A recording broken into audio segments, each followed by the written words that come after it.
no et minu digiturundus ei tööta, miks ma ei saa raha sealt,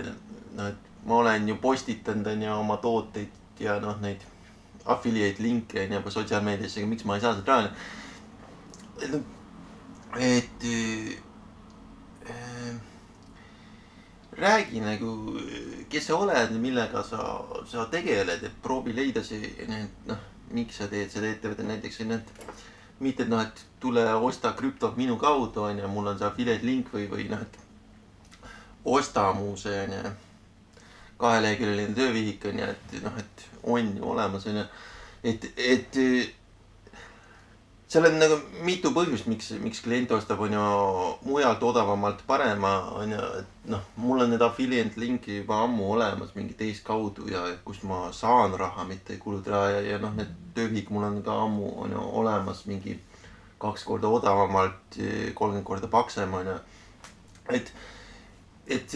noh, mina õppisin selle digiturunduse kohta just hiljuti ära, et noh, varem ma tegin seda liiga veits nagu agressiivselt, et noh, lähed, paned tootele minema, aga tegelikult noh, inimesed ei tea, kes sa oled, see arusaadavus on nagu tähtsam tegelikult, kui arvatakse, et sa pead nagu see tegelikult nagu sõbralikult lobisema, et noh, proovi teha see inimene õnnelikuks, oli see esimene punkt seal digiturunduse koolitusel. Et me ei ole veel selles staadiumis, kus me oleme püsikliendid ja kellele me paneme uue toote lihtsalt sinna kuhugi, kus ta selle võtab. Me oleme selles staadiumis, kus me tutvustame oma tegevust. No näiteks, mina olen see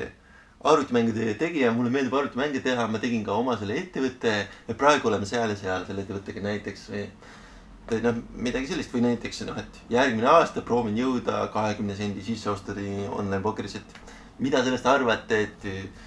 kas on liiga riskantne teie meelest või noh, et proovi nagu oma tegevust nagu saata. Isegi nagu see tundub nagu rumal mõte, noh, et ütleme, või noh, mina näiteks teen savist tassi, et see on mu kirg ja räägi sellest,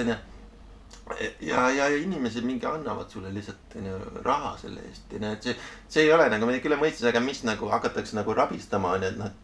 mul on vaja too miljon saada kuu aja ja siis kukubki kõik kokku, et sa ei mõtle enam, mis sa nagu teed seal,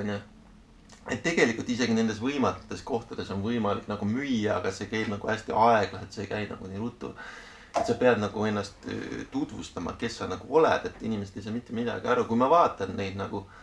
nii-öelda läbikukkunud agressiivseid ettevõtteid või isikuid, siis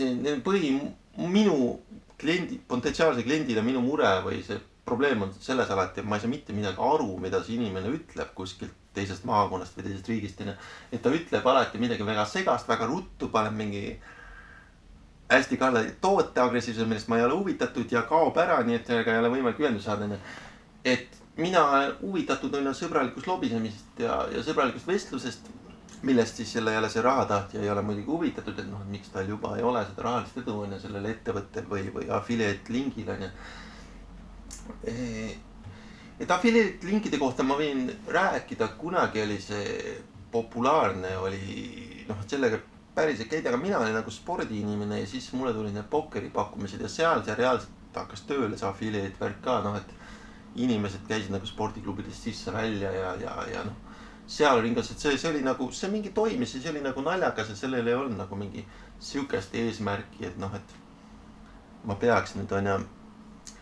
sellega nagu läbi lööma, et põhituluallikas oli ikka su enda nagu spordioskused ja siis see affiliate link, see tulu oli nagu lihtsalt see, et